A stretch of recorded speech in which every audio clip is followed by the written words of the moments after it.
എല്ലാവർക്കും നമസ്കാരം. ഇന്ന് നമുക്ക് ചപ്പാത്തിയുടെ കഴിക്കാൻ പറ്റുന്ന നല്ലൊരു കറിയുടെ റെസിപ്പിയാണ്. അപ്പോൾ ചപ്പാത്തിയുടെ നല്ലൊരു കോമ്പിനേഷനാണിത്. അപ്പോൾ നിങ്ങൾക്ക് ഈസി ആയിട്ട് തന്നെ ചെയ്തെടുക്കാൻ പറ്റുന്നൊരു റെസിപ്പിയാണ്. ചപ്പാത്തിക്ക് മാത്രമല്ല, നമുക്ക് ചോറിൻ്റെ കൂടെയൊക്കെ കഴിക്കാൻ പറ്റും. ചപ്പാത്തിയുടെ സാധനം നമുക്ക് ഒരുവിധപ്പെട്ട എല്ലാ കറികളും ചേരും. അതേപോലെ തന്നെ ഈ കറിയും ചപ്പാത്തിയുടെ കഴിക്കാൻ നല്ല പെർഫെക്റ്റ് ആയിട്ടുള്ളൊരു കറിയാണ്. അപ്പോൾ നമുക്കിതെങ്ങനെ ഉണ്ടാക്കുന്നതെന്ന് നോക്കിയിട്ട് വരാം. ഈ ഒരു കറി ഉണ്ടാക്കാനായിട്ട് നമുക്കൊരു 3/4 കപ്പ് ചെറുപയർ എടുക്കാം. പയർ നല്ലതുപോലെ കഴുകി വൃത്തിയാക്കിയതിന് ശേഷം നമുക്കതൊരു കുക്കറിലോട്ട് ഇട്ട് കൊടുക്കാം. അതിൻ്റെ കൂടെ തന്നെ നമുക്കൊരു 2 അല്ലി വെളുത്തുള്ളിയും ഒരു 3 പച്ചമുളകും കൂടെ ചേർത്ത് കൊടുക്കാം. പിന്നെ ഒരു 1.5 കപ്പ് വെള്ളവും കൂടെ ഒഴിച്ചു കൊടുക്കാം. ഇനി നമുക്കതിലോട്ടൊരു 1/4 ടീസ്പൂൺ മഞ്ഞൾപ്പൊടി ചേർത്ത് കൊടുക്കാം. പിന്നെ 1 ടീസ്പൂൺ ഉപ്പും കൂടെ ചേർത്ത് കൊടുക്കാം. ഞാനിവിടെ പരലുപ്പാണ് ചേർത്ത് കൊടുത്തിരിക്കുന്നത്. ഇനി നമുക്കൊന്ന് മിക്സ് ചെയ്തതിന് ശേഷം കുക്കർ അടച്ചു വെച്ച് ചെറുപയർ നല്ലതുപോലെ ഒന്ന് വേവിച്ചെടുക്കാം. പയർ വേവുന്ന സമയം കൊണ്ട് നമുക്ക് ഒരു മീഡിയം സൈസ് സവാള, ഒരു 10 ചുവന്നുള്ളി, ഒരു തക്കാളിയുടെ പകുതി, ഒരു 4-5 അല്ലി വെളുത്തുള്ളി എടുക്കാം. നമുക്കതെല്ലാം ഒന്ന് ചെറുതായിട്ടൊന്ന് അരിഞ്ഞ് ചുവന്നുള്ളിലേക്ക് ഒന്ന് ചതച്ചെടുക്കാം. അതിനുശേഷം നമുക്കൊരു ചട്ടി ചൂടാക്കാൻ വെച്ചിട്ട് അതിനകത്തോട്ട് ഇതൊന്ന് വാട്ടിയെടുക്കണം.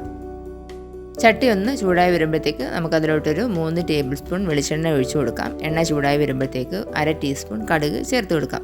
കടുക് ഒന്ന് പൊട്ടി വരുമ്പോഴത്തേക്ക് ഒരു 1/4 ടീസ്പൂൺ ജീരകവും കൂടെ ചേർത്ത് കൊടുക്കാം. അപ്പോൾ ജീരകം ഒന്ന് പൊട്ടി വന്നതിന് ശേഷം നമുക്കതിലോട്ട് വെളുത്തുള്ളി ചേർത്ത് കൊടുക്കാം. അതിൻ്റെ കൂടെ തന്നെ നമുക്ക് ഒരു വറ്റൽമുളകും കൂടെ ചേർത്ത് കൊടുക്കാം. ഇത് നല്ല വെളുത്തുള്ളിയൊക്കെ ഒന്ന് മൂത്ത് വരുമ്പോഴത്തേക്ക് നമുക്കതിലോട്ട് ചതച്ച് വെച്ചിരിക്കുന്ന ചുമന്നുള്ളിയും കൂടെ ചേർത്ത് കൊടുക്കാം. ചുവന്നുള്ളി നല്ലതുപോലെ ഒന്ന് വാടി വരുന്നതിന് ശേഷം നമുക്ക് അതിലോട്ട് തക്കാളി ചേർത്ത് കൊടുക്കാം. അതിൻ്റെ കൂടെ തന്നെ നമുക്ക് സവാളയും ചേർത്ത് കൊടുക്കാം. അപ്പോൾ ലോ ഫ്ലെയിമിൽ വെച്ചിട്ട് നമുക്കത് നല്ലതുപോലെ ഒന്ന് വാട്ടിയെടുക്കാം. പിന്നെ അതിൻ്റെ കൂടെ തന്നെ കുറച്ച് കറിവേപ്പിലയും കൂടെ ചേർത്ത് കൊടുക്കാം.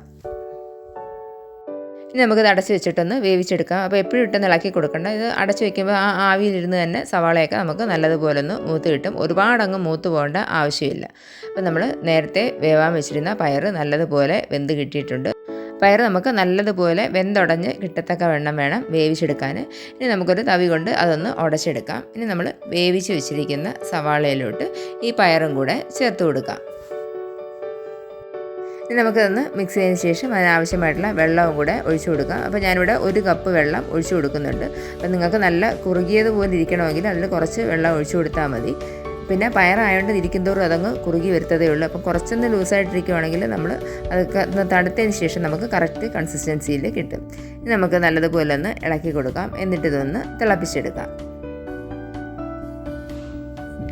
നല്ലതുപോലെ തിളച്ചതിന് ശേഷം നമുക്ക് തീ ഓഫ് ചെയ്ത് കൊടുക്കാം. അപ്പോൾ ഇത്രയേ ഉള്ളൂ. നമ്മുടെ ഈസി ആയിട്ടുള്ള പയർ കറി ഇവിടെ റെഡി ആയിട്ടുണ്ട്. ചപ്പാത്തിയുടെ നല്ല സൂപ്പർ കോമ്പിനേഷനാണ്. അപ്പോൾ നമുക്ക് വളരെ പെട്ടെന്ന് തന്നെ ചെയ്തെടുക്കാനും പറ്റും.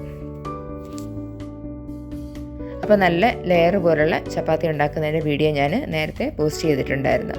അപ്പോൾ അതിൻ്റെ റെസിപ്പിയുടെ ലിങ്ക് ഞാൻ ഡിസ്ക്രിപ്ഷനിൽ കൊടുത്തേക്കാം. അപ്പോൾ 2-3 രീതിയിൽ ചപ്പാത്തി ഉണ്ടാക്കുന്നതിൻ്റെ വീഡിയോ ഞാൻ ഇട്ടിട്ടുണ്ട്. അപ്പോൾ അതിൻ്റെ എല്ലാം ലിങ്ക് ഡിസ്ക്രിപ്ഷനിൽ കൊടുത്തേക്കാം.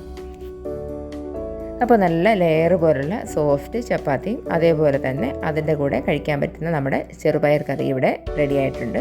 നിങ്ങൾക്ക് എല്ലാവർക്കും ഈ വീഡിയോ ഇഷ്ടമായെന്ന് വിചാരിക്കുന്നു. ഇനി നമുക്ക് അടുത്ത വീഡിയോയിൽ കാണാം.